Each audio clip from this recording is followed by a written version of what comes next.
समस्त को मो चैनल को स्वागत करुच्ची। आज आम सीता या वनगमनम पदे भागटीर अभ्यास गुड़ी को करनबा। 1 नंबर क पिला माने 1 नंबर सब प्राय 5 मार्किया आसी थाए, तेणु भल भाव प्रिपेयर करिवे। 1 नंबर क बेपमाना सीता कीदृशं पतिम अपश्यत, अर्थात सीता बेपमाना कहले थरी थरी किपरि अवस्था रे स्वामी को देखिले। श्री रामंक आसन्न अभिषेक निमंते साजसजा चलीथिबा बेले से निज प्रासाद कक्ष को प्रवेश कले। तांको मुख मलिन, अंग प्रत्यंग निष्प्रभ और मानसिक दुखरे चिंताकुल होई पड़िथिबा लक्ष्य करी संभावित दुखरे से थरी थरी राम को बा स्वामी को अपलक नयन रे चाहिले। ख कथं राघव सोढुं समर्थ आसीत। कथं अर्थात काहेकि राघव कहले श्री रामचंद्र शोकं कहले दुख सहिबा को समर्थ थिले। दुखित रामचंद्र प्रियतमा सीता को देखिबा क्षणी आहुरी विचलित होई उठिले। मानसिक दुख को निजर लोकंक आगरे प्रकाश कले दुख लाघव हुए। धर्मपरायण रामचंद्र पितृसत्य पालन करिबा पई उद्यत होइथिले मध्य सेही आकस्मिक दुख को सह्य करि पारि नथिले। एणु सहधर्मिणी प्राणप्रिया सीता सम्मुख रे ताहा प्रकाश करने को उचित मन कले। 1 नंबर ग विलापंती सीता रघुनंदन किं प्रोवाच। विलाप करुथिबा बा कांदुथिबा सीता को रघुनंदन अर्थात रामचंद्र कौन कहिले। नारीर सर्वस्व पति पति रामचंद्र जेतेबेले दुखातुर तथा भाग्य प्रतिकूल सेतेबेले सीता थय धरिबा असंभव थिला। एणु धैर्यहरा होई कांदिबा को लागिले। साहसी रामचंद्र तांको आश्वस्त करिबा को संक्षेप रे प्रकाश करी कहिले, हे सीता मोर पूज्यपाद पिता मोते वनवास पठाउछंती। 1 नंबर घ कस्यं विप्रियं न कर्तव्यम इति रामेण उक्तम। कस्य अर्थात काहार विप्रिय अप्रिय कार्य करिबा उचित नुहे बोली रामचंद्र सीता को उपदेश देले बा कहिले। वर्तमान सीता और राजराणी हेबार संभावना नहीं, कारण राम राजा हेबार संभावना नहीं। श्री रामचंद्र सीतांकर प्रतिक्रियाशील मनोवृत्तिर आशंकार कहिले, तुमे भरतंक मनरे दुख देबा भली कार्य करिबो नहीं। हे विदेह राजनंदिनी से ही अयोध्यार राजा एवं एही वंशर मध्य से राजा अटंती। 1 नंबर उ रामेण सीता कथम उपदिष्टा, अर्थात रामचंद्र सीता को उपदेश देई कौन कहिले बा राम सीता को किपरि उपदेश देले। रामचंद्र सीता को उपदेश देई कहिले, हे प्रिय मु घोर अरण्य को यात्रा करिबी, तुमे एई प्रासाद रे अवस्थान करिवो, काहारी मंद चिंता करिवो नहीं। तुमे मोर मर्यादार उल्लंघन करिवो नहीं। च कीदृशं वनं गन्तुं सीता समर्था इति अवदत्। वन को जीवा को सीता समर्थ बोली कहिले। पतिप्राणा सीता स्वामी सहित हिंस्र जंतु परिपूर्ण व्याघ्र बास करुथिबा विपद संकुल अरण्य को जीवा पाई मन बळाइले। सेठारे से सुखरे बास करिए बोली निजर दृढ़ मनोभाव प्रकाश कले, कारण स्वामी सेवा ही स्वामी प्रेम ही नारी जीवनर एकमात्र संबल।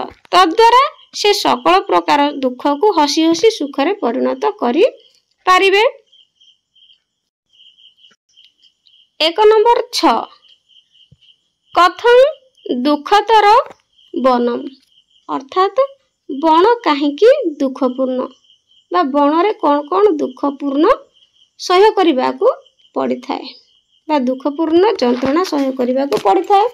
अरण्य रे रात्रि काल रे भूई ऊपर आपे झड़ी पड़िथिबा पत्र गुडी को सज्जा करी श्रमक्लांत वनवास लोक को सोइबा को पड़ी थाए। अरण्य रे यथाशक्ति उपवास करिबा को एवं जटा भार बहन करिबा पई पड़े। एथि सहित बक्कल परिधान करिबा को हुए। प्रबल पवन अंधकार असह्य क्षुधा एवं विपदी नीतिदिनिया घटना, एथिपाई वन दुखपूर्ण अटे। ज सीतायाः मृत्यु कारण कथं किं बा भविष्यति। सीतांकर मृत्युर कारण कौन एवं किपरि हेबो बोली सीता कहिले। ସୀତାଙ୍କ ପକ୍ଷରେ ବନବାସ କରିବା କଷ୍ଟକର ହେବ ବୋଲି ରାମଚନ୍ଦ୍ର ଭଲ ରୂପେ ଜାଣିଥିଲେ। ସେଥିପାଇଁ ତାଙ୍କୁ ସାଥିରେ ନେବାକୁ ସେ ଅନିଚ୍ଛା ପ୍ରକାଶ କରୁଥିଲେ।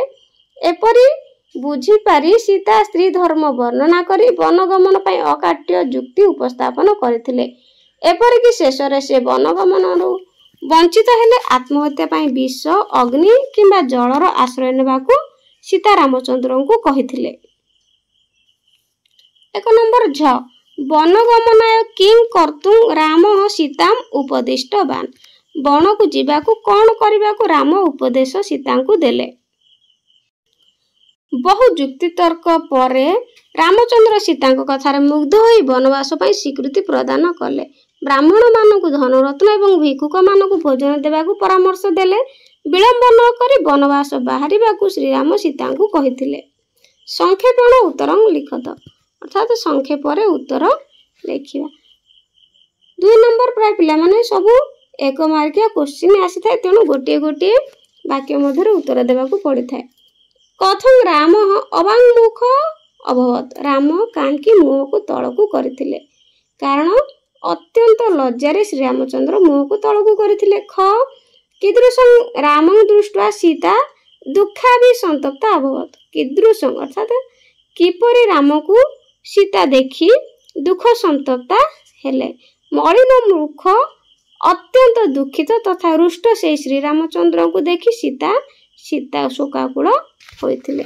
ବିବର୍ଣ୍ଣ ବଦନ ରାମ ସୀତା କିମ୍ ଅପୃଚ୍ଛତ୍। ବିବର୍ଣ୍ଣ ବଦନ ଅର୍ଥାତ୍ ମଳିନ ହୋଇଥିବା ବା ମଳିନ ବଦନ କରିଥିବା ରାମଚନ୍ଦ୍ରକୁ ସୀତା କଣ ପ୍ରଶ୍ନ କଲେ।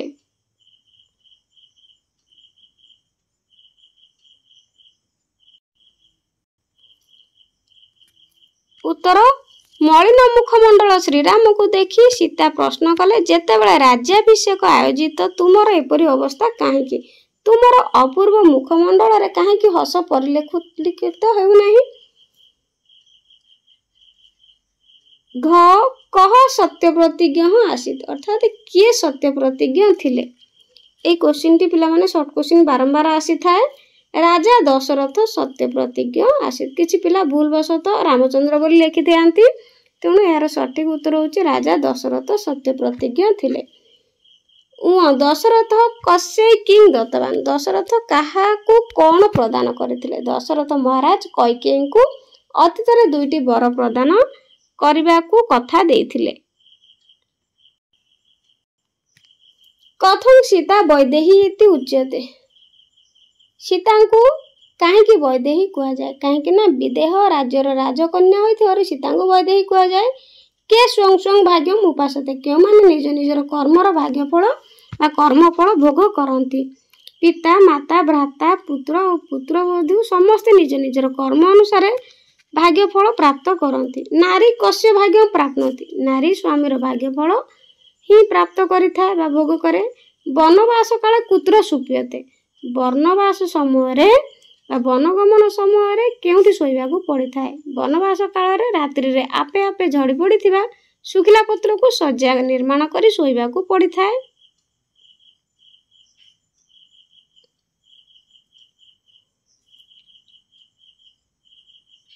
ରାମସ୍ୟ ବିୟୋଗେନ ସୀତା କିଂ କରିଷ୍ୟତି ଇତି ଅବଦତ୍। ରାମଙ୍କ ବିୟୋଗରେ ସୀତା କଣ କରିବେ ବୋଲି କହିଲେ। ରାମଙ୍କ ବିଚ୍ଛେଦରେ ସୀତା ଆତ୍ମହତ୍ୟା କରିବା ପାଇଁ ବିଷ, ଅଗ୍ନି କିମ୍ବା ଜଳର ଆଶ୍ରୟ ନେବେ ବୋଲି କହିଲେ। କି ଅଧଲିଖିତ ପଦାନି ବ୍ୟବହୃତ୍ୟ ବାକ୍ୟାନି ରଚୟତ। ଅର୍ଥାତ୍ ତଳେ ଦିଆଯାଇଥିବା ବା ନିମ୍ନରେ ଦିଆଯାଇଥିବା ପଦଗୁଡ଼ିକୁ ବ୍ୟବହାର କରି ବାକ୍ୟ ଗଠନ କରିବା। ହ୍ରିୟା ଅର୍ଥାତ୍ ଲଜ୍ଜାରେ ବା ଲାଜରେ।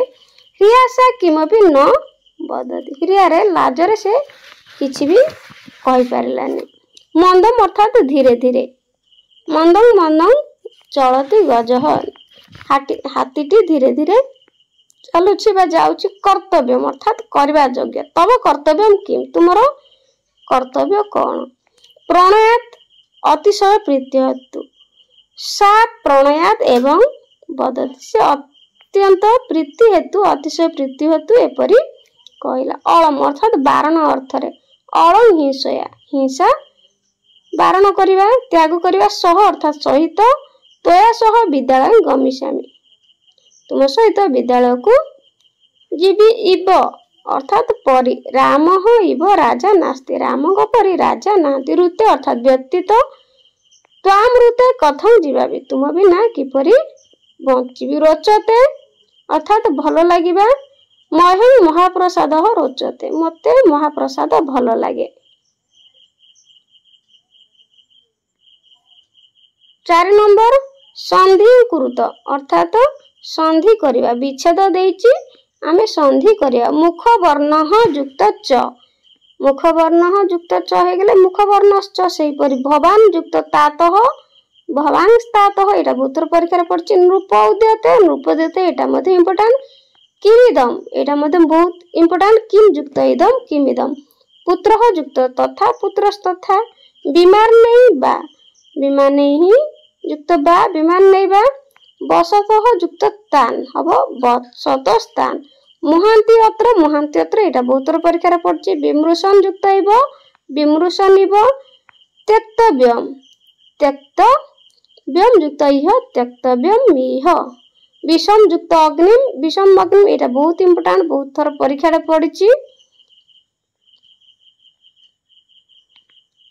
त्वत् युक्त रुते त्वद्रुते तापरे संधि विच्छेद कुरुत एटी संधि दे देछि आमे विच्छेद करिबा प्रविवेशार्थ प्रविवेश युक्त अर्थ प्रहसश्च प्रहसः युक्त च तयाद्य तयाद्य कार्यमिदं कार्यम युक्त इदं प्रणयादेव प्रणयातेव नार्जेका नारी एका एटा बहुतर परीक्षा पड़छि भाग्यम उपासते भाग्यम युक्त उपासते पुरुषर्षभ पुरुषः युक्त ऋषभ जथैव जथा एवं जथैव एटा बहुत इंपोर्टेंट जथैव बारंबार परीक्षा रे आसी थाए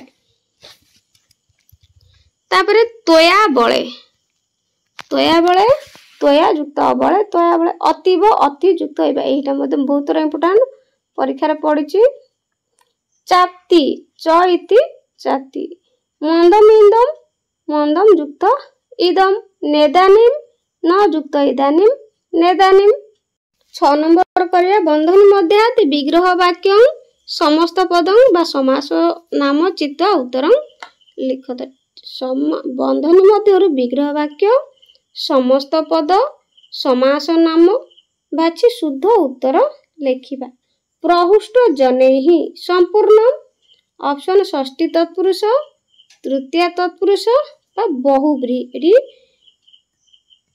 आंसर तृतीय तत्पुरुष शोक संतप्तम एक वाक्य रे कले ऑप्शन शोकेन संतप्तम तम शोके संतप्तम शोकं संतप्त एटी हबो तृतीय तेणु शोकेन संतप्तम राइट आंसर शोकेन संतप्तम ग धर्मात्मा धर्मात्मा नित्य समास उपपद तत्पुरुष बहुव्रीहि तेणु यार ऑप्शन सठिक उत्तर होछि बहुव्रीहि विवर्ण वदनम कर्मधारय बहुव्रीहि ना तृतीय तत्पुरुष एठी मध्य बहुव्रीहि समास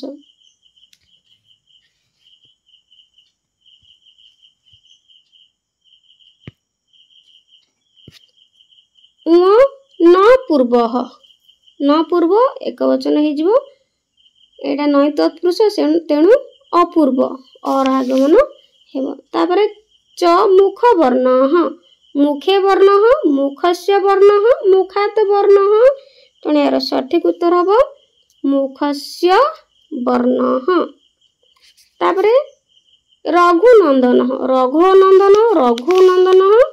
रघुणा नंदन यार सठिक उत्तर रघो नंदन षष्ठी अब ये रघो रघु शब्द षष्ठी एक वचन तेणु रघो तापरे धर्मज्ञ षष्ठी तत्पुरुष उपपद तत्पुरुष ना बहुव्री एठी हबो उपपद तत्पुरुष धर्मचरति इति जा धर्मचारिणी धर्मचारी धर्मचरा जेहेतु सीता कथा कह जायछि धर्मचारिणी स्त्री प्रत्यय तेणु धर्मचारिणी एटी धर्मचारिणी धर्मधारी धर्मचरा तेणु सठिक उत्तर होछि धर्मचारिणी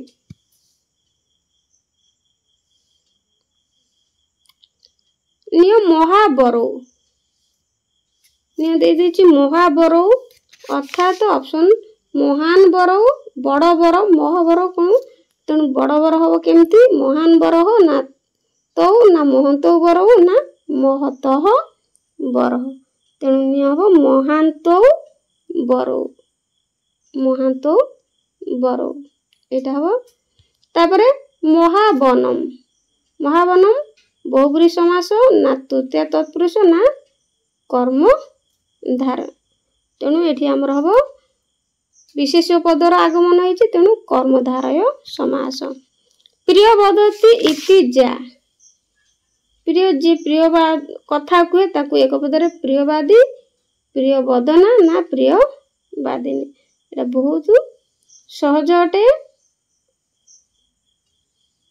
प्रियवादिनी नरवर तम सप्तमी तत्पुरुष षष्ठी तत्पुरुष ना बहुव्रीहि समास सप्तमी तत्पुरुष त्वद वियोगेन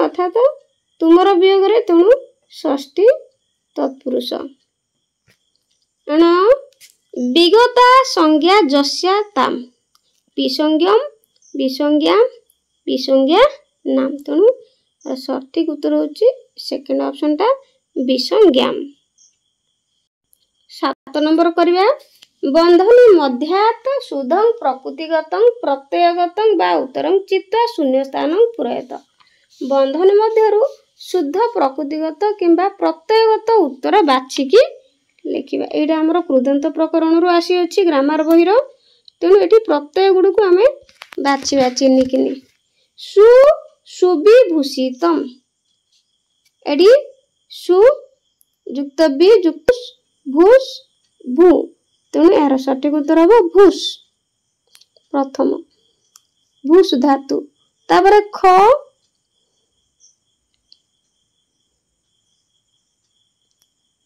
समुत्पत्त्य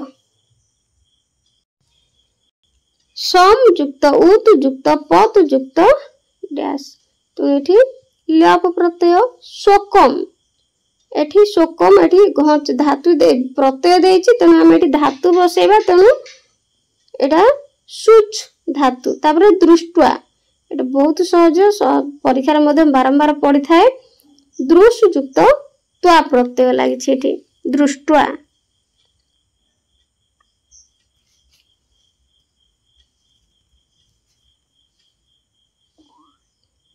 तापरे निय सोढुम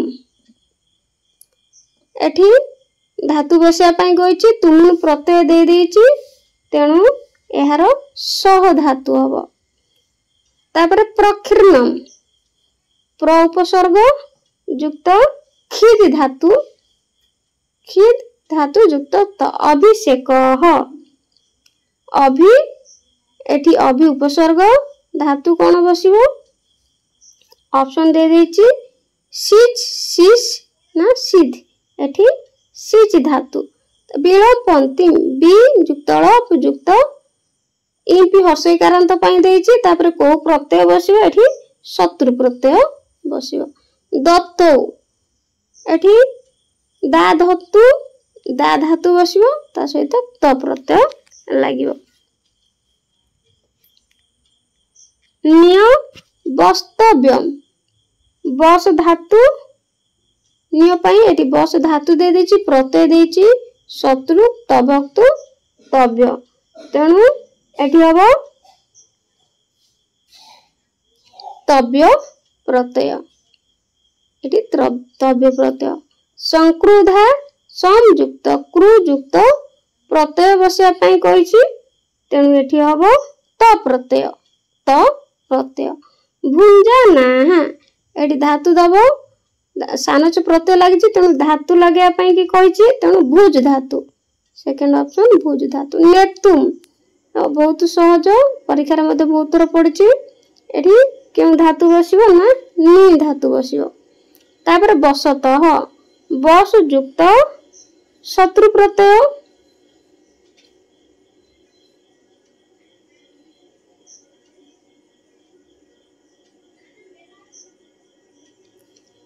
उपवास उपसर्ग बस धातु युक्त घई प्रत्यय लागिबो तापरे विमृशन विमृ बी उपसर्ग एठी धातु हबो मृष धातु एठी तालबेश मृष युक्त शत्रु प्रत्यय तापर थ दोसाहा दोसाहा तेणु एठी बसिबो धातु प्रत्यय दे देछि तेणु धातु बसिबो एठी दृश धातु बसिबो बा दुष तापरे वियोगेन बी युक्त जुज धातु जुज युक्त घय प्रत्यय त्यक्तव्यम त्यक्तव्यम त्यज युक्त तव्य तापरे आदिष्टा आदिष्टा पई आ युक्त दिश युक्त त प्रत्यय तापरे श्रुत्वा बहुत सहज परीक्षा रे मध्ये बहुत थोर पढिछि एटा परीक्षा रे तेणु एटा हबो श्रु युक्त त्वा परिस्वज्य परियुक्त धातु बसिबो तापरे लप प्रत्यय दे देछि तेणु परिस्वज्य परि उपसर्ग उपसर्ग स्वज धातु युक्त लप प्रत्यय परिस्वज्य